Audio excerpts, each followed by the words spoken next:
Bonjour à vous chers clients, vous êtes avec la société Ezon, le fabricant numéro 1 au monde en matière de vidéosurveillance professionnelle. Dans cette vidéo, nous allons passer en revue l'enregistreur vidéo IP PoE professionnel à 16 canaux.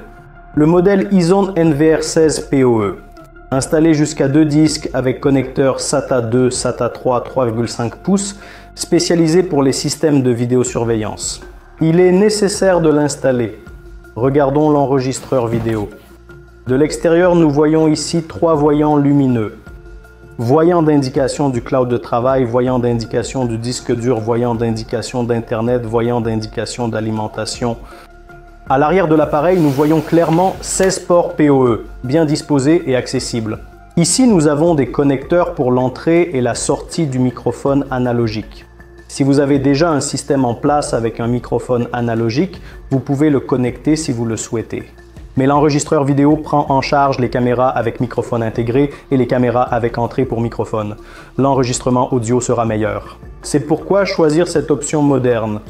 Un port HDMI pour regarder des vidéos en qualité maximale 4K. Ici, l'ancien connecteur VGA peut être branché à un moniteur. La qualité ne sera pas très bonne, 720p maximum. Pour voir l'image en HD, utilisez HDMI.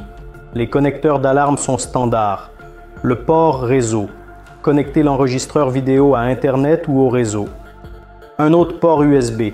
Ici, un port pour brancher. Ici, son propre ventilateur. Et il y a aussi un interrupteur d'alimentation ici. En général, on peut dire que cet enregistreur vidéo est très puissant. Il prend en charge simultanément les 16 caméras en résolution maximale, sans perte de débit binaire, sans perte de FPS. C'est un problème typique de ce type d'enregistreur vidéo de grande taille. Lorsque vous y connectez en même temps 16 caméras de 8 mégapixels, certaines caméras commencent à avoir une baisse de débit binaire, ce qui dégrade la qualité de l'image. Vous avez payé une fortune pour une surveillance vidéo de qualité, mais le résultat est pire qu'avec une caméra de 1 mégapixel.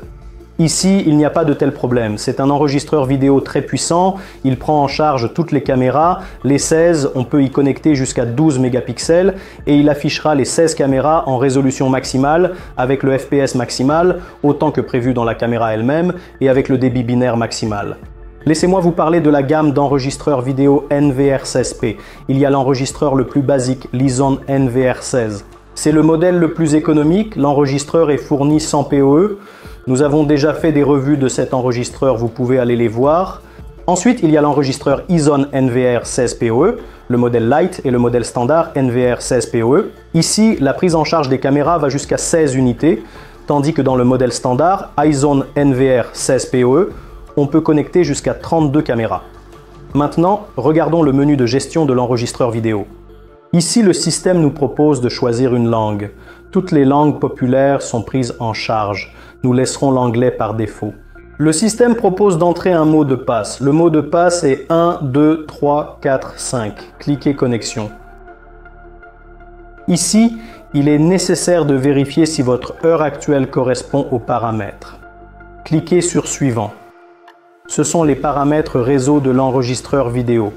Ce sont les paramètres réseau des caméras connectées. Tous les disques durs que vous avez connectés s'afficheront ici.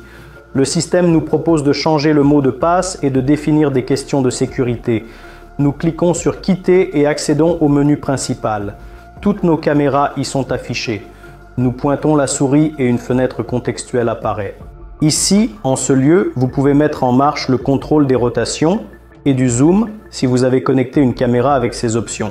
Vous pouvez simplement double-cliquer sur la fenêtre pour l'ouvrir en plein écran.